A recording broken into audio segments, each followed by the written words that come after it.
Good morning class. Tridipti Choudhary महाविद्यालय से मैं आज आपके सामने BA थर्ड ईयर में हमारा टॉपिक है प्रबंधन यानी कि मैनेजमेंट। यहाँ पर हम देखने वाले हैं कि जब संगठनात्मक मनोविज्ञान में ऑर्गेनाइजेशनल साइकोलॉजी में कैसे एक संगठन कार्य करता है, ठीक है, और कैसे उस संगठन के जो लोग हैं उनको मैनेज करता है, जो एम्प्लॉयज़ हैं उनको डायरेक्शन दिखाता है, और कैसे वर्क का पूरा जो एनालिसिस है वो करता है और उसके आधार पर कंपनी को कैसे चलाने का कार्य करता है।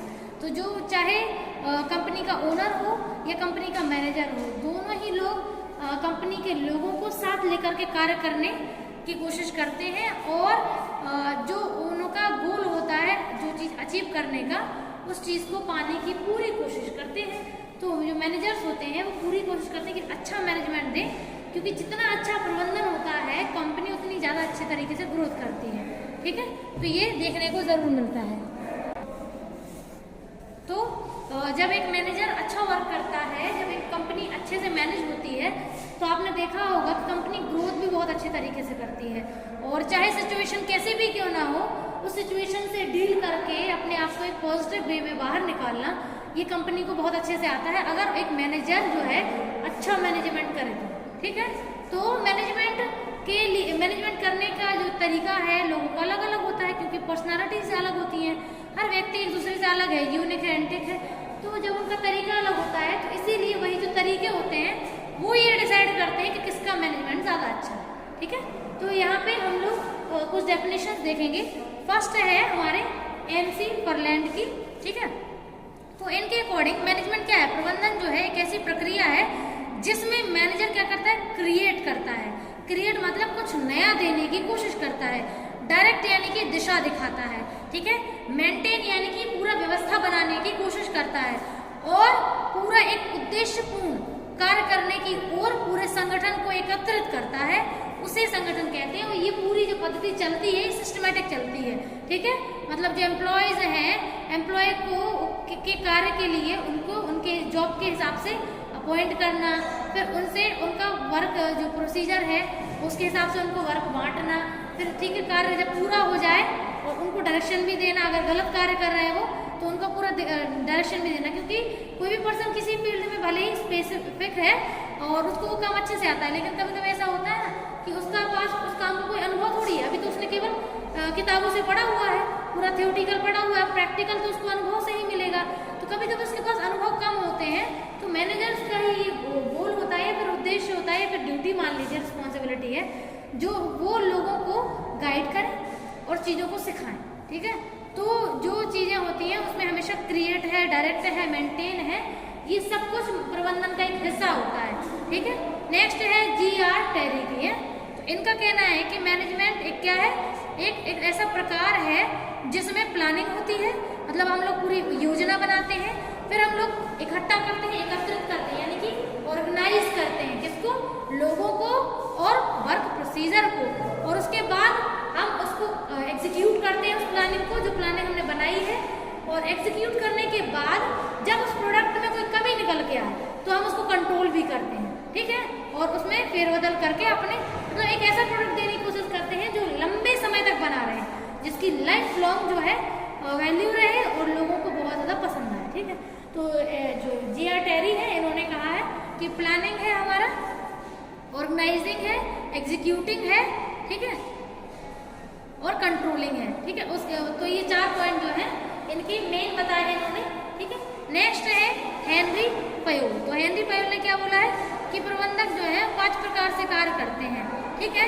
सबसे पहले तो वो योजना बनाते हैं, फिर दूसरा संगठन बनाते हैं, तीसरा निर्देशन देते हैं, ठीक है, यानी कि ऑर्डर देने का कार्य होता है, ठीक है। नेक्स्ट है फिर समन्वय बिठाते हैं, यानी कि कोऑर्डिनेशन बिठाते हैं, और लास्ट में वो करते हैं कंट्रोल, ठीक है।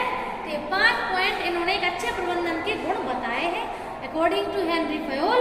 इनका कहना है कि प्रबंधन में ये 5 गुण होने चाहिए। जिन लोगों में ये 5 गुण सही से अच्छे तरीके से देखने को नहीं मिलते हैं वो एक अच्छा मैनेजमेंट नहीं कर सकता है।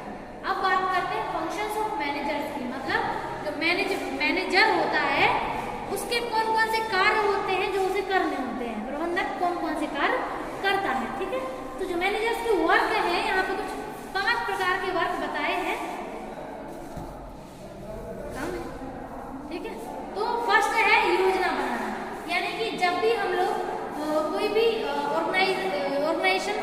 करते हैं, एक संगठन एकत्रित करते हैं, तो संगठन में सबसे पहले तो योजना बनाने का कार्य होता है। ठीक है, सबसे पहले हमें क्या करना चाहिए? प्लानिंग। आप जानते हो कभी भी आपने अगर कभी विदाउट प्लानिंग कार्य किया हो, अगर आपने कभी भी विदाउट प्लानिंग काम किया हो तो आपने देखा होगा कि काम एक तो जल्दी नहीं होता है, स्पीड से नहीं होता है, ठीक है, और दूसरा तरीके से नहीं होता है, ठीक है, और हो सकता है कि समय भी ज़्यादा लगे, खर्चा भी ज़्यादा हो जाए और क्या बोलते हैं मेहनत भी ज़्यादा लग जाए। आपको तो तीनों चीज़ें बचानी है ना, समय भी बचाना है, मेहनत भी बचानी है और खर्चा भी बचाना है। तो जब आपको ये सब कुछ बचाना है तो आपको क्या करना चाहिए? आपको बढ़िया सी प्लानिंग करनी चाहिए। जितनी अच्छी आपकी प्लानिंग होगी आपका मैनेजमेंट उतना अच्छा होगा, आपका समय बचेगा, मेहनत बचेगी और खर्चा भी बचेगा। तो ऑब्वियसली फिर वर्क जो है उसका जो क्वालिटी है, क्वालिटी ऑफ वर्क भी बहुत अच्छा निकल के आता है। ठीक है, नेक्स्ट है संगठन। तो जब हम लोग एक मैनेजमेंट जो वर्क करता है उसमें प्लानिंग तो हमने कर ली, चलो ठीक है, अब प्लानिंग के अकॉर्डिंग हमें वर्क डिवाइड करना पड़ता है कि कौन से पर्सन को कौन सा कार्य देना सही होगा। क्यों? क्योंकि अगर एक सही कार्य सही व्यक्ति को दिया जाए तो हमारा समय, मेहनत और एक तरीके से पैसा, तीनों की बर्बादी बच जाती है। तो अगर हम सही वर्क डिवाइडेशन आता है हमको, तो हम लोग एक ऑर्गेनाइजेशन को अच्छे से मैनेज कर सकते हैं। ठीक है, तो संगठन हमें उसी हिसाब से बनाने हैं जिस हिसाब से पर्सन का स्पेशलाइजेशन है, जो भी जिस फील्ड में स्पेशलाइज्ड है उसी हिसाब से उनका वर्क जो है वो डिवाइड करना है। नेक्स्ट है कर्मचारी भर्ती करना। तो जब भी हम लोग जो मैनेजर्स होते हैं उनके तो सारे काम होते हैं ऑब्वियस है, जब एम्प्लॉय सिलेक्शन होता है तो उसमें भी उनका एक वर्क होता है इम्पोर्टेंट, कि उनको ये देखना होता है कि जिस जॉब के लिए वो अपॉइंट कर रहे हैं एम्प्लॉय को, वो उसके लिए स्पेशलाइज्ड है भी या नहीं। अगर उसको उससे जैसे मान लीजिए अगर कोई पर्सन सिविल से रिलेटेड है और अगर उसको फैब्रिक कंपनी में वर्क मिले, आपको लगता है उसमें वो ढंग से दे पाएगा? बिल्कुल भी नहीं, क्योंकि उसका उसमें ना तो इंटरेस्ट है, ठीक है, फर्स्ट पॉइंट, और ना ही उसमें उसका कोई नॉलेज है। दोनों ही चीज़ें इंपॉर्टेंट होती हैं। इंटरेस्ट और नॉलेज जब तक पर्सन के पास नहीं होती हैं तब तक पर्सन किसी भी फील्ड में अच्छा नहीं दे सकता है, जॉब सेटिस्फेक्शन उसको कभी मिलेगा ही नहीं। तो कर्मचारी भर्ती करते समय प्रबंधकों को बहुत ध्यान देना होता है कि जिस जॉब के लिए अपॉइंटमेंट हो रही है उसके लिए कैपेबल है भी या नहीं। ठीक है, नेक्स्ट है निर्देशन। तो अब हम बात करते हैं, जब हम एक पूरी कंपनी के लोगों को डिवाइड कर देते हैं उनके वर्क के हिसाब से, तो अब हमें उन्हें ऑर्डर भी देना होता है और निर्देश देना होते हैं। तो निर्देश में 3 चीजें हैं जो इम्पोर्टेंट होती हैं। फर्स्ट है संचार। संचार को कम्युनिकेशन बोलते हैं। तो आप तो जानते ही हो, घर में बैठे हो, 2 भाई बहन बैठे हैं, अगर आपस में बातचीत नहीं करेंगे तो विचारों का आदान प्रदान नहीं होगा, समझ थोड़ी आएगा सामने वाला क्या कहना चाहता है। तो हमेशा कम्युनिकेशन बहुत जरूरी होता है एक ग्रुप के लोगों के बीच में जो साथ में काम कर रहे हैं। क्यों? क्योंकि विचारों का आदान प्रदान करने के लिए, जैसे कोई पर्सन नया है किसी जॉब में, तो ऑब्वियसली उसको एक्सपीरियंस उतना होगा नहीं। उसको क्या चाहिए कि सामने वाला पर्सन जो पहले से कार्य कर रहा है वो उसको वहाँ का जो वर्क प्रोसीजर है उसको समझा दे, ठीक है, और थोड़ा बहुत समय समय पर उसको गाइड भी करता रहे। तो कम्युनिकेशन अगर अच्छा होता है तो सब चीजें सही चलेंगी। मान लीजिए अगर 2 लोग एक दूसरे से मुंह फुला के कार्य कर रहे हैं तो आपको लगता है कि उनके बीच में जो वर्क है ऑब्वियस है कंपनी को बहुत बड़ा लॉस हो जाएगा फिर। तो ये होता है। तो नेक्स्ट है नेतृत्व। तो आप जानते हो कि अगर सभी पर्सन फॉलोअर्स होंगे और लीडर कोई होगा नहीं तो कंपनी कभी भी कहीं पहुंच नहीं पाएगी। ठीक है, क्योंकि लीडर जो पर्सन जिसमें एक ऐसी क्वालिटीज होती है जो हमेशा किसी भी क्रिटिकल सिचुएशन में जो कंपनी के फॉलोअर्स हैं उनको एक अच्छे लेवल तक ले जा सकता है।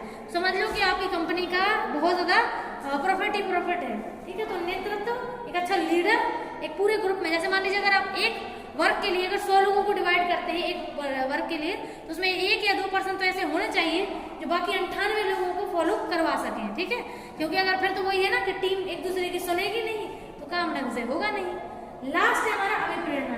आप तो जानते हैं कोई भी कार्य हो, चाहे घर में कर रहे हो, बाहर कर रहे हो, जॉब में हो, पर्सनल लाइफ में, प्रोफेशनल लाइफ हो, कहीं पे भी हो, अगर आप काम के प्रति मोटिवेटेड नहीं है तो आप एक सुई भी उठा के नहीं रख पाएंगे। ठीक है, तो आपको काम में इच्छा होनी चाहिए, दृढ़ शक्ति होनी चाहिए कि आपको ये काम करना ही करना है। तो मोटिवेशन होना बहुत ही इंपॉर्टेंट है किसी भी कार्य के लिए, चाहे वो छोटा हो या बड़ा हो। अगर मोटिवेशन नहीं होगा तो काम तो कोई कभी हो ही नहीं सकता। लास्ट है नियंत्रण। यानी कि आप जानते हैं कभी भी कोई काम जैसा प्लानिंग की जाती है, एग्जीक्यूट करने के बाद जरूरी नहीं कि काम का रिजल्ट जो है वो वैसा ही निकल के आए। कभी कभी ऐसा होता है कि चीजें 19-20 आगे पीछे हो जाती हैं, तो भैया फिर कंट्रोल करो उसको, ठीक है। जो चीज़ें कमियों के रूप में निकल के आ रही हैं, जैसे मान के चलो जितने प्रोडक्ट होते हैं, चाहे फैब्रिक से रिलेटेड हो, चाहे ब्यूटी से रिलेटेड हो, जो प्रोडक्ट आते हैं अगर उन प्रोडक्ट में वैसा रिजल्ट नहीं आ रहा जो चाहिए तो फिर कंट्रोलिंग करना बहुत ही ज़रूरी हो जाता है, ठीक है। अगर इसमें कोई दिक्कत हो तो बता दीजिएगा। Thank you.